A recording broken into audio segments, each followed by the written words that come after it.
Usapang Senado. Mga issue sa mataas na kapulungan ng Kongreso. Pakinggan natin si Cely Ortega Bueno. Magandang hapon po muli mga kaibigan, sa ngalan ni Cely Ortega Bueno. Ako po muna ang inyong pansamantalang hahalili. Ito po inyong lugod, Raul Esperas. Alam niyo po si partner Cely, anibersaryo ng kanyang yumaong nanay at umuwi siya sa Laguna at magdiriwang ang kanyang angkan, ang kanyang pamilya, ang pamilya Bueno, para po yung paggunita dun sa pagyao ng nanay niyang aking partner na si Cely Bueno. Pagpasensyahan niyo muna at ako pong inyong makakasama sa Usapang Senado. Well, tayo po ay magpapatuloy sa issue nung ating naitalakay kanina, yung issue ng internet connection. At ito po ay mahalaga dahil ang plano pala, ang ginagawa pala ng DICT at ng National Telecommunication ay nililimitahan yung mga company na makakapasok. At yung ating makakausap since last week pa, ang isa sa pinakamalaking internet provider hindi lamang sa ating bansa, maging sa iba pang bahagi ng mundo. At ang makakausap po natin sa ating talakayan ngayon ay magbabahagi ng mga impormasyon na dapat nating malaman, dahil kapag hindi ho natin pinakinggan yung sinasabi ng ating magiging guest ngayon, at the end of the day, tayo, mga Pilipino, ang bayan natin, ang mahihirapan. At tayo po ang disadvantageous sa atin ang magiging kontrata na pinipilit na baguhin ng DICT sa kabila ng impormasyon na yung kailangan natin ay magandang internet at magandang serbisyo, magandang signal. Gusto ko na nga rin imbitahan dito yan para mapalitan ng internet natin, ano? Diba? Yung internet namin dito diesel diba? Kailangan na painitin pa bago Well, anyway, welcome po sa Usapang Senado. Ang inyong lingkod, Raul Esperas, ang inyong mga kasama ngayon pong 11 ng buwan ng Hunyo 2022. At hindi na po tayo magpapaligoy-ligoy pa. Nasa kabilang linya natin ang president ng KCPIC, si Calvin Parpan, and another guest is Nathan Kinsella, isa po nating kaibigan. Calvin and Nathan, welcome back again. Thank you. Good afternoon, Sir Raul. And Sir, just to clarify, I am the chairman and CEO of Stellar Sat Solutions, Inc., and we are the local service provider or partner of Pacific Satellites Broadband. Pasensya ka na, Calvin, at hindi kita masyadong na-introduce. But I can only introduce Nathan. It's because I've known you since last week. I met you since last week, and hopefully in the next coming days I will get to know you more. And hopefully. Looking forward to that. Actually, I'm impressed, with your credentials, and you sent me earlier a link. And how come your company is not that well known by the public, that is handling the best internet solution for our country? Bakit ganon, Calvin? Well, as we all know, sir, the satellite broadband technology or Pacific service in the Philippines has just started a few years back. Just to give you a background, Pacific launched its satellite, Ka-band satellite, just 2 years ago, 2019. It is the first high-throughput satellite utilizing Ka-band technology that is beaming in 25 countries all over Southeast Asia, including the whole of the Philippines. So that is the good thing about what we do. And currently, right now, Pacific has its own 2 teleports or earth stations located in Clark and in Subic. And this is to better serve the Asia-Pacific region and to, of course, ensure the satellite connectivity being brought into the country is well provided. ang most of the internet provider are selling the what you call this, the bandwidth, no, the Mbps or whatever they call it. The more you pay, the more better the signal that you'd be getting. Sa inyo, sa StellarSat, sa KCPIC, ano ang difference ng inyong operation compared with the other internet provider? Well, when we talk about internet providers, sir, there are two types. There's what we call terrestrial and there's what we call satellite service providers. Terrestrial, yun yung mga common providers natin who are connected using fiber optics. No? Basically, you will be able to see that in urban areas or areas na medyo populous.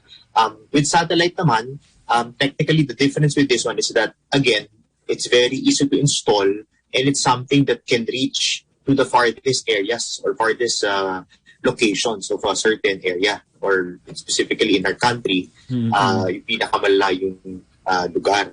So basically, ang difference po niya is just like other service providers, there are different plans and different options that the public would have. Of course, the higher the plan is, the better or the larger the bandwidth that they could consume or that's allocated to them. So the only difference between our technology and all other previous technologies is that Ka-band technology is something that is new in the market.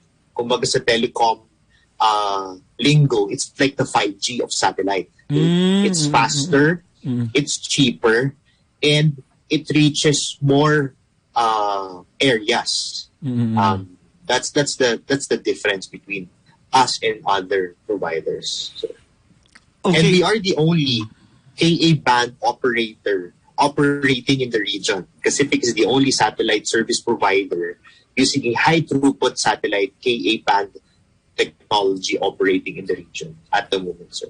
Okay, as you describe, Calvin, if you are the best with the best technology, how come the ICT all of a sudden changes the terms of preference that resulted na hindi kayo makakasama o makakabid dito sa DICT project? Well, that is really what did surprise us, all of us in Pacific, sir.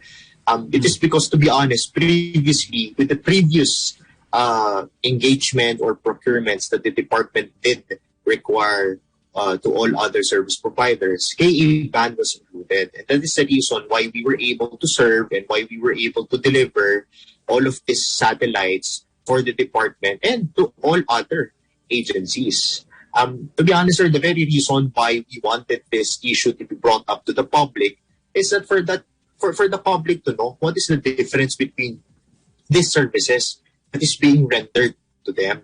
At the same time, the negative comments that the department has attributed to Ka-band for this particular bill would, to be honest, have a negative effect on the credibility and the, of course, the integrity of the technology and of our operations, not just in the Philippines, but in Southeast Asia as well. That's why, to be honest, sir, in the satellite industry, Philippines is becoming a laughing stock already. Because here comes a country wherein has the same demographical reference like Indonesia, and yet it's excluding the newest available technology that the country is be able to use. No? But what's interesting is, if I may jump in, yeah, go ahead, Nathan. It's only excluding it for certain projects because it's implementing Ka-band across a multitude of projects, including just a few days ago an announcement today by DICT on a project with the United Nations Development Program. So it's excluding Ka-band on some projects, yet championing it for other projects. And seeing it's a basic same service, it doesn't really seem to match up very well. I'm seeing a big amount of reason to favor a company that is not that efficient. I'm not particularly saying what company it is, but based on what you're saying, Nathan and Calvin, it will really be a disadvantage to the people and to our country if we'll be getting a not modern facilities. It's going to cost us more. It's going to take longer to implement. There's a lot of reasons why. So we want to open it up to all the players in the market, especially the latest ones, and be able to, offer those services in a competitive environment, right? So the more players are in the market that can deliver similar services, great. It's better for the government, better for the Filipino. So I'm all for it. I would hate to see, with all the hype around Starlink, that there would be TORs written that don't allow the low-flying satellites now to offer bandwidth. Like, what are we talking about? We want to get all the players in the market and allow them to compete, and hopefully that drives down the costs and improves the service levels. So, what would it take for the agency, for the ICT, or for the NTC to go back to the original TOR, which accept wider band that is being offered by Pacific? Well, basically, all they have to do is just to review it, review the terms of reference, and consider the previous engagements that this technology has brought into their public service offering.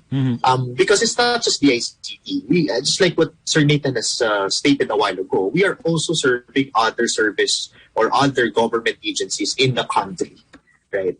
And to be honest, it's really funny to see that, again, they are excluding the technology for this particular large amount of transaction, and yet they are championing the technology to be highlighted as one of their deployments and developments in championing the digital inclusivity in our country. So, in the end of the day, sir, all we want to do or all we want to have is to have proper accountability, everything that they are stating to the public. We're not saying that you only choose Pacific or you only choose KA band. What we're saying is that you open the market to all other players, because the more players that there is, the better for the Filipino, because they have several options. And then again, of course, as a rule of competition, prices will be much better for the public's consumption. Yeah, listen, I think it's also important to recognize that, and I've learned a lot about this recently, as you know, Sir Raul, I've been at Customs for the last 2.5 years. And the only reason I got involved in the VSATs was because we were trying to connect the X-ray machines to the command center at the central office. And there's many ports in the country that don't have fiber that can do that, right? So we had to look at alternatives, and VSAT became the alternative. So it's starting to be down this road. And I've learned a tremendous amount about it. And there has been a lot of progress with connectivity in our country. I know from a Department of Education report that came out in January of this year that they've connected nearly 50,000 schools from 2016 to 2020. That's a remarkable achievement. I'm assuming many of those are fiber, or maybe they're even using hotspots in some of those schools. But at least the Department of Education has been on that path to connect more and more schools. I think they deserve a lot of credit for that. I also think that players in the market who've entered our market, who intend on delivering services, Pacific is an ADB-funded company with its mission statement to help fulfill all those regional goals for Southeast Asia. They also have a teleport. So the way satellites work is your VSAT, your little small terminal, communicates with the big terminal in the satellite in the sky. That satellite comes down and connects to what's called a teleport or a ground station. Pacific has now 2 teleports in the country connected by fiber. So if there's an issue with weather at one of those teleports, they simply use or switch to another. Yeah, exactly. So there's redundancy. It's built. So I mean, some of the opposition to this has been really quite interesting to me. What the basis is for that, and we are making progress. I mean, the administration, the Duterte administration, has made wonderful progress. But we want to keep it going. There's still any school that's not connected to the internet in the Philippines should be addressed as a serious issue. Well, I'm just happy that you guys have came to me and is saying all this information. At least the people will be aware of what should be done and what would be their option if the DICT will be allowing more players, more companies to come in, and the public will have a good option to choose which satellite or which company that can give them best service for their connection. And just to give you an information, para lang po sa kalaman ninyo, Mr. Nathan Kinsella is an advisor and consultant with the Bureau of Customs. He's the one who set up a major project within the Bureau of Customs.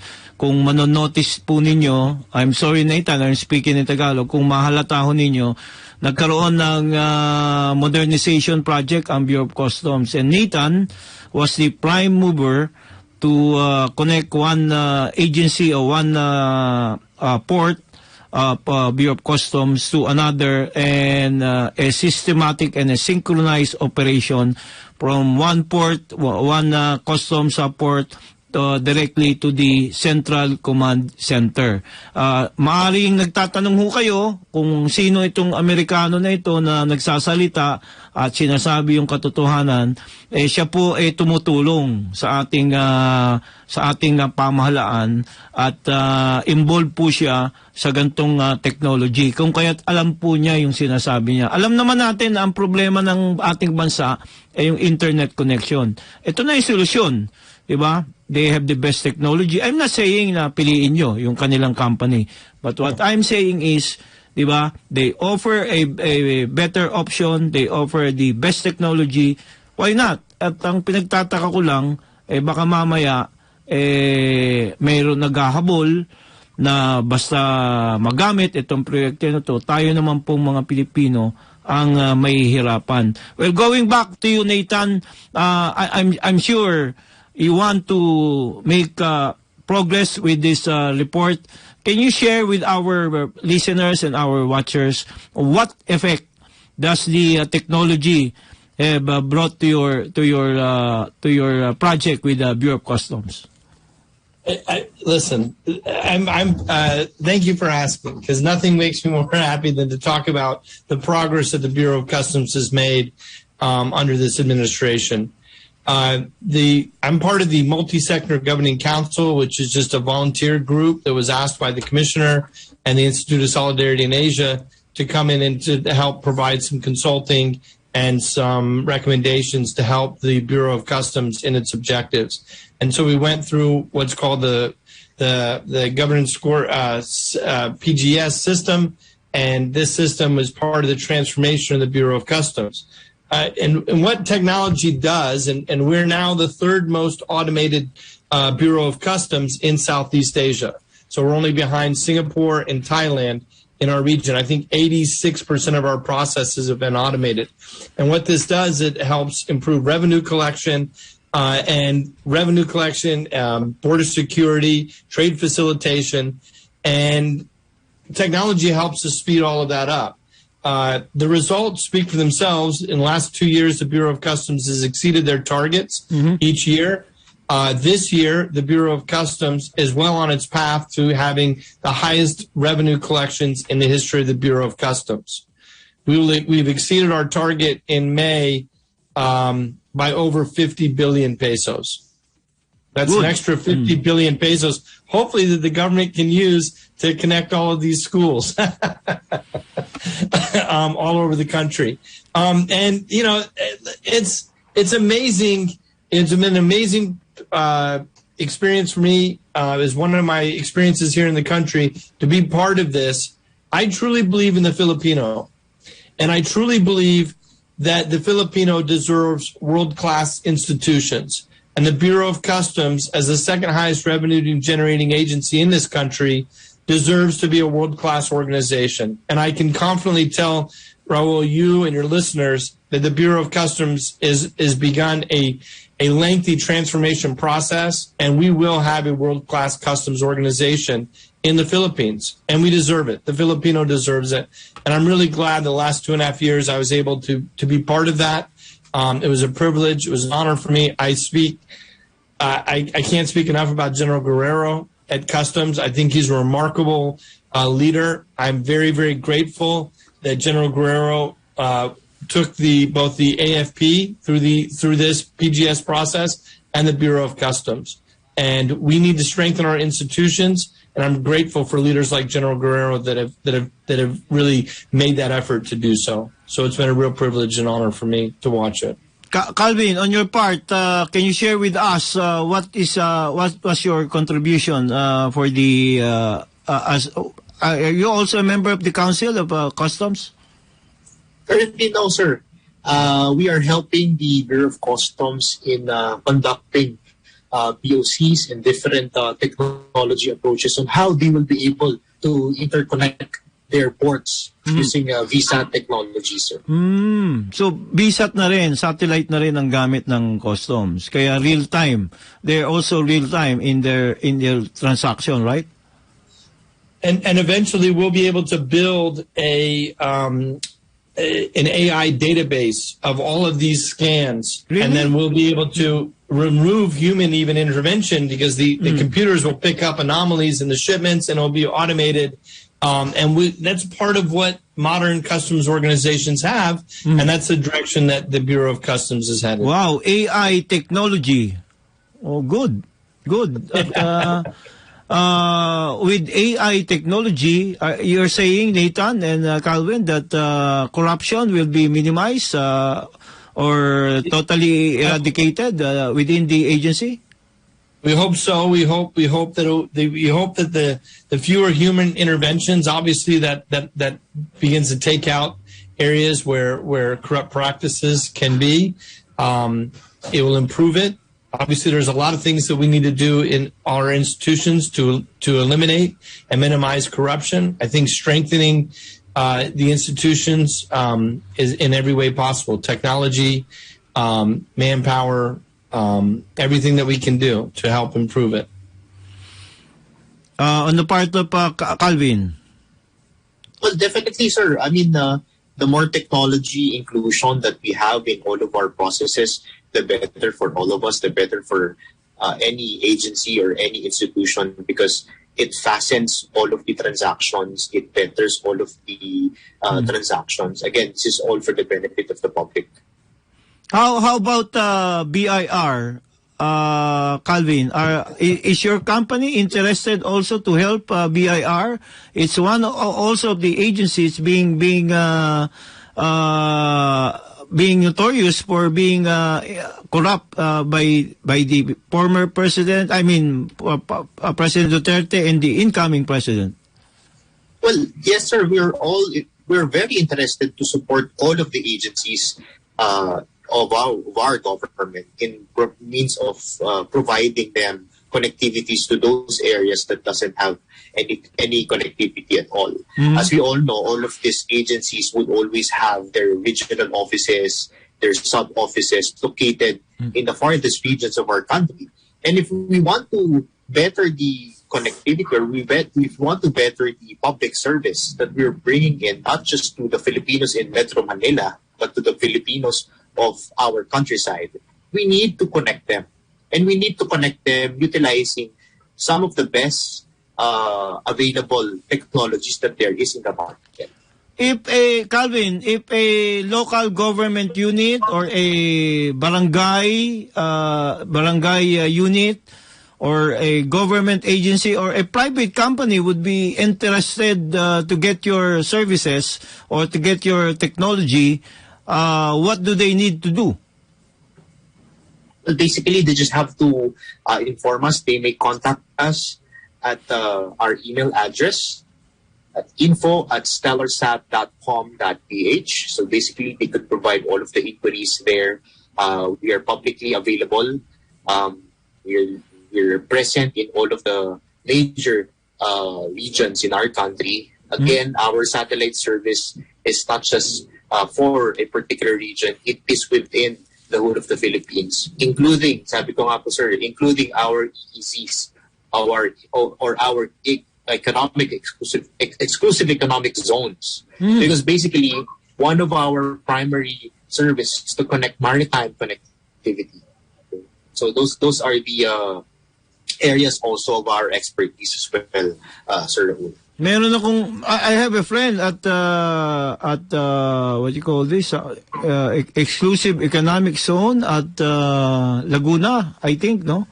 And he's one of the big corporation that operates within that economic zone, and he has most number. I think we'll have to meet him some other day, and they just won one seat in the last election for the party list that they represent. I think we'll have business with that, and that would be a great adaptation of your technology. And don't go away, guys. I'll just give a sponsors break. Usapang Senado. DWIZ. Usapang Senado. Kasama si Selly Ortega Bueno. Balik po tayo sa Usapang Senado at pagpaumanhin nyo po at pansamantala po tayong halili kay partner Selly Ortega Bueno. Katiyatalakay po natin ang issue dito sa internet connection na pinapatupad sa ating bansa. At nasa kabilang linya nga po natin ang CEO ng KCPIC na si Sir Calvin Palpan at ang ating kaibigan na member ng Customs Advisory Council na si Nathan Kinsella. Nathan, welcome back. Yes, sir.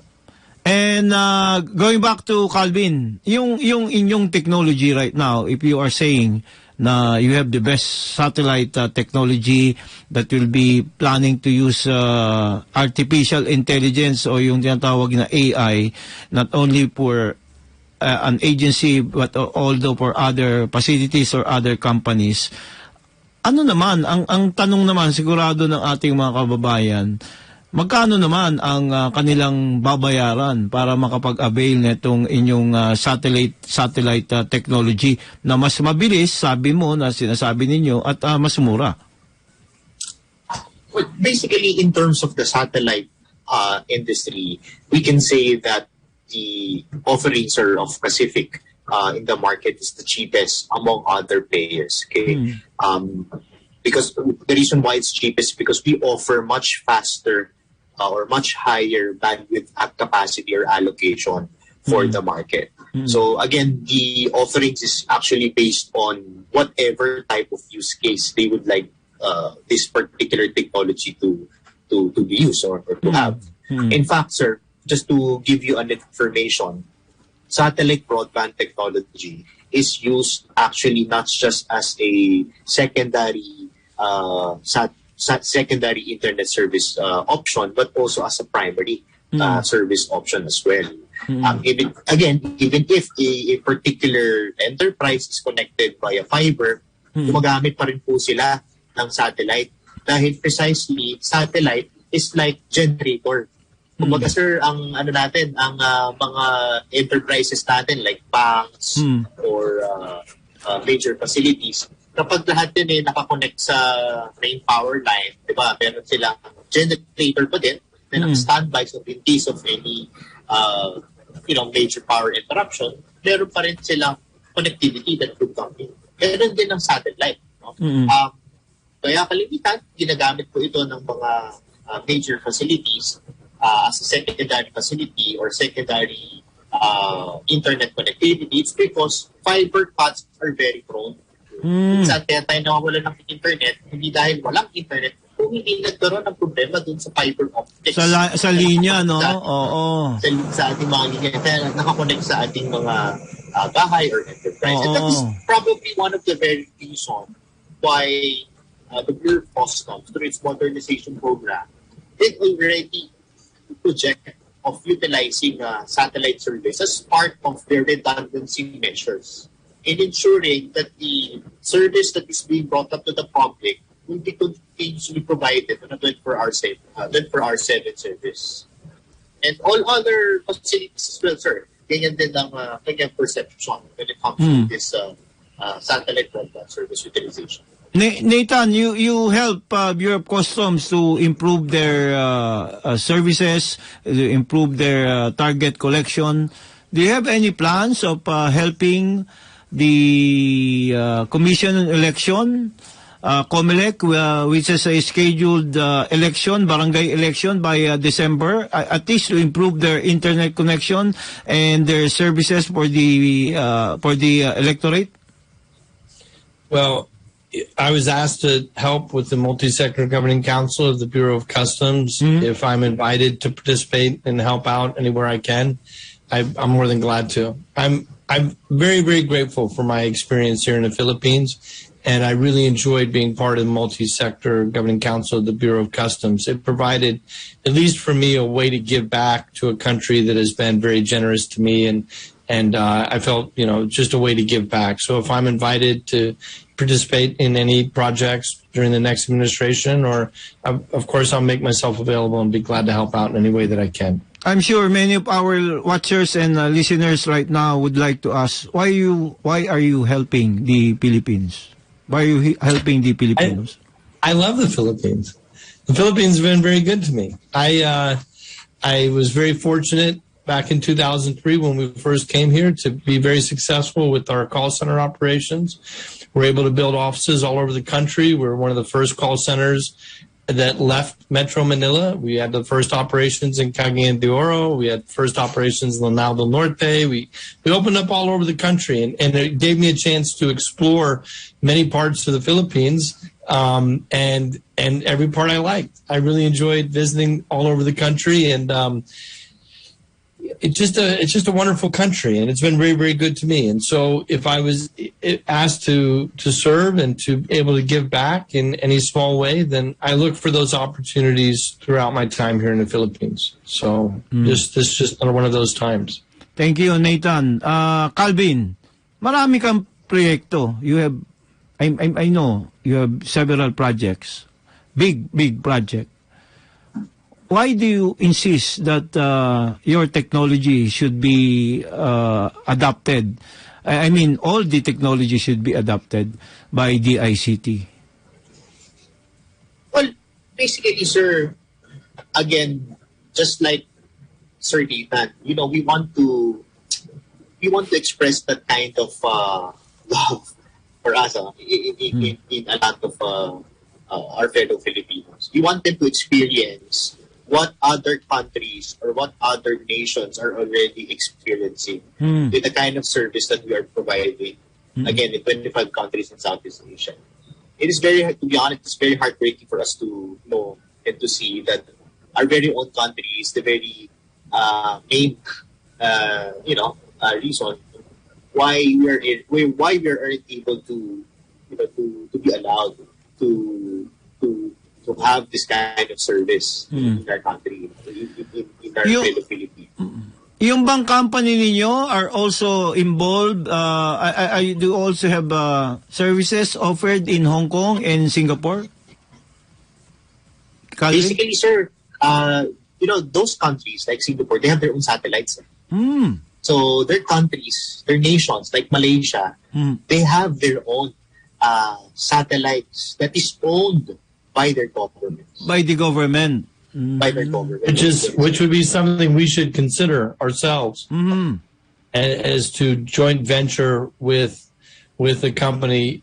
Satellites are launched. It's not like we can just launch a satellite tomorrow. There's lots available in space. And so right now we would have to partner with someone who's launching one. But that's something that I think the national government should consider in the future. It's interesting. I believe that I saw the numbers when I was in Singapore recently, but our satellites are really quite small in comparison to what Indonesia, for example, is preparing for. We're looking at things in less than 10 gigabits they're looking at 300 gigabits because they know what's going to be happening in the future.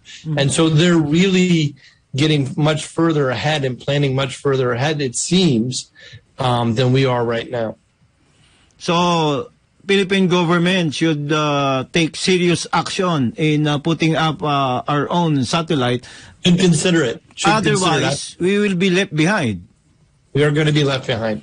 There's no doubt about it. It is as important as electricity is the development of a nation. There's no doubt about it. The internet will be of equal or greater importance in the development of any country in the world. Because when I'm in Singapore or when I'm in Hong Kong, I can use my phone. I can use my internet anywhere, even under the train, while the train is moving. That's how good the internet service and how good the signal of their cell phones are working. I hope the government will also plan to launch our own satellite to at least be at par with other Asian countries. Are you planning to launch also, Nathan or Calvin? Actually, the I good wish. picture, just to inform you, Pacific is about to launch its second satellite. Really? 2024. Yes, sir. It will then again be serving more capacity, available capacity to be served in Southeast Asia. So that particular satellite will be in a new, much higher band. When will be the new satellite of StellarSat be launched? Well, basically, sir, we don't have any intention of launching StellarSat satellite. Our intention is to, again, propagate the service of Pacific in the country as much as what we are doing right now. And that is the very reason why we are very, very passionate and we are very strong in our manifestations about, the things that has been happening in our country right now, specifically, crafted by certain agencies and all. Because, again, the goal is really to provide and to expand the opportunity and the connectivity to the farthest areas of our country. Because precisely, sir, it's like what we're doing right now, your segment in DWIZ is not just being heard in radio, but is also being broadcast in YouTube and Facebook. Yeah. Right? Imagine, You're sir, also being watched at. Can you put down the channel? We are also under test broadcasts under channel 23, and we are also available digital TV devices like ABS-CBN TV Plus, GMA Afford the Box, Sulit TV, and other digital TV receivers. You're being watched right now.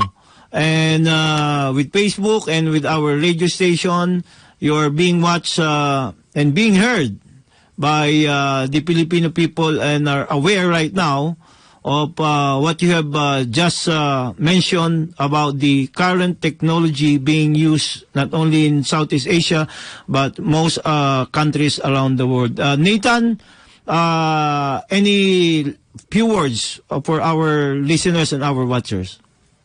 I strongly believe in the Philippines, and I believe that we deserve the Filipinos world class, and we need our institutions and our services to match that as well. We're a developing nation.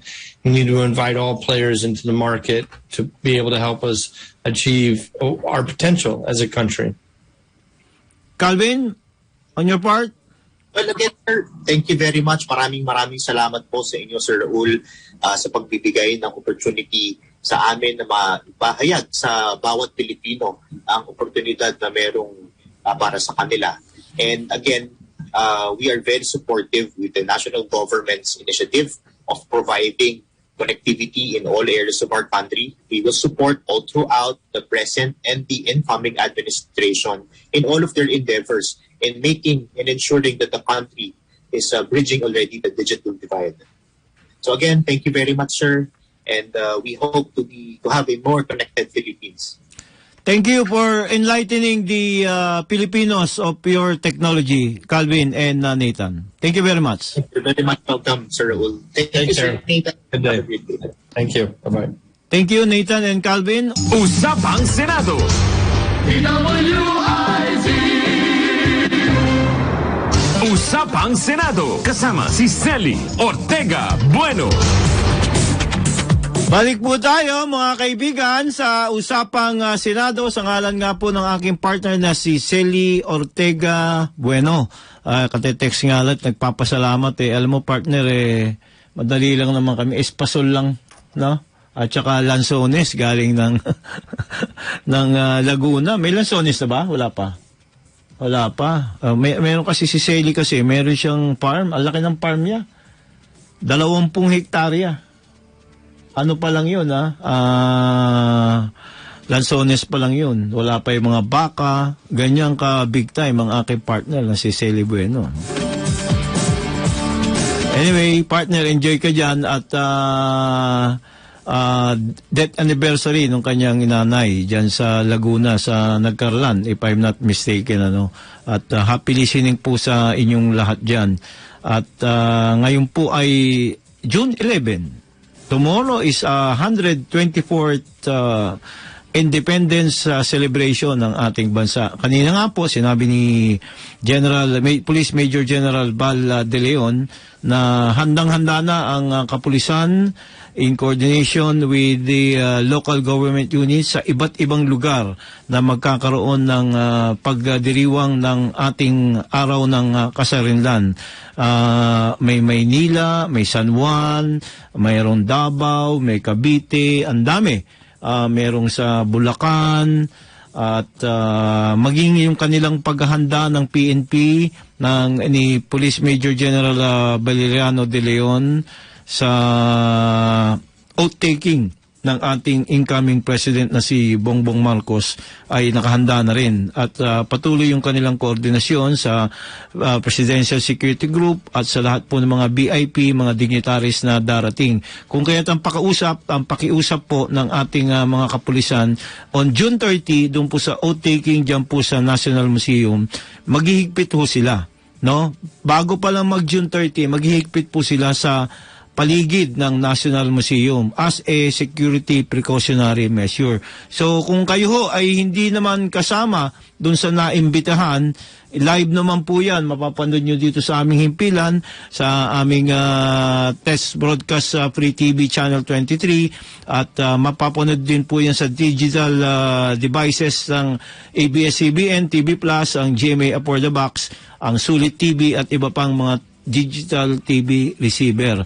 No, ilagay nyo lang po, i-scan nyo lang yung inyong television, makikita nyo po yung test broadcast ng DWIZ High Definition TV at mapapanood nyo na live yung seremonyas ng oath-taking ni incoming President Ferdinand Bongbong Marcos. Huwag na kayo pumunta doon dahil maigpit ang seguridad at ang kapulisan, ang Presidential Security Group ay dilimitahan yung tao as observation na rin sa health protocol at magkakaroon ng mga choke points sa paligid. So I assume yung harapan ng National Museum, yung harapan ng Manila City Hall, magkatalikuran lang yan So magkakaroon ng rerouting dyan. So kung kayo ay wala rin lang lakad ng June 30, that is a Thursday, ay iwasan nyo na po yung paligid ng National Museum at nasa sentro yan. Kung magpupunta kayo ng Intramuros, kung walang activity, napaka-traffic dyan sa lugar na yan, lalo na kung may activity. So ang traffic niya, naabot yan hanggang lampas, hanggang Chinatown, hanggang sa may Ross Boulevard. Kung kaya't iwasan nyo po yung National Museum area on the day ng oath-taking on June 30. Hindi ko natalakay pala kanina yung issue naman dyan sa airport. May nag-text sa akin. Ang sabi, pwede nyo bang talakayin yung basahin natin, ha? Pinate-text ko kanina hindi naman siya nag-reply. Ang sabi niya, Good PM, Sir Raul Esperas, pwede bang tumawag sa program mo para ireklamo ang hindi pagbigay ng mid-year bonus na 1-month salary? Hindi raw ho nabigay yung mid-year bonus. Well, anyway, 11 pa lang naman, kapag natapos na yung June 30 at hindi pa rin naibigay, hindi na mid-year ang tawag dyan. Diba? Third quarter na. Diba? Kasi mid-year nga eh. Baka naman may dahilan kung bakit hindi na ibigay yung mid-year bonus ng mga empleyado dyan sa ating paliparan. Tatanungin ko si Connie, si Ma'am Connie, tatanungin ko si GM, pero ang info ko mukhang wala pang movement doon sa na yan. Pati yung yung ano bang pangalan nito? Amicola ba yun? Nasa korte pa nasa korte pa yung inihintay yung desisyon ng Supreme Court. Pero nung araw, sinabi naman sa akin ni GM, nung araw, even that was 3 years ago, ang sabi sa akin, doon sa Amicola, kapag meron ng desisyon ang korte na ibigay yung Amicola ninyo dyan sa airport, yung mga empleyado dyan sa airport, ibibigay naman daw at may pera naman daw. I just don't know kung ano nangyari dito sa mid-year bonus na 1 month salary dyan sa ating mga kaibigan, dyan sa Ninoy Aquino International Airport. O ano pa bang balita sa ating paliparan? The other week, nagkaroon ng issue na meron naglabas na isang website, sinasabi na yung business class traveler daw, pangit sa ating paliparan. Pina-verify ko. Meron bang nag-research na sino mang writer o sino mang website kung bakit sinasabi na business class traveler pangit sa ating paliparan? Ang sabi sa akin ng Airport Authority at ang CAAP mismo, maging ang MIAA, wala ho. Meron bang humingi ng passes para mag-ikot sa ating mga airport para makita yung mga business class lounge ng iba't ibang airline at yung mga private business class lounge dyan sa ating paliparan? Wala rin daw. So, ibig sabihin, yung nagsulat, yung nagkalat ng balita na yon, kung hindi bobo, engot, di ba? Paano ka magsusulat na hindi ka pala nagpunta sa airport para malaman na meron hong pasilidad ang mga business class passengers na ino-offer ng airline, no?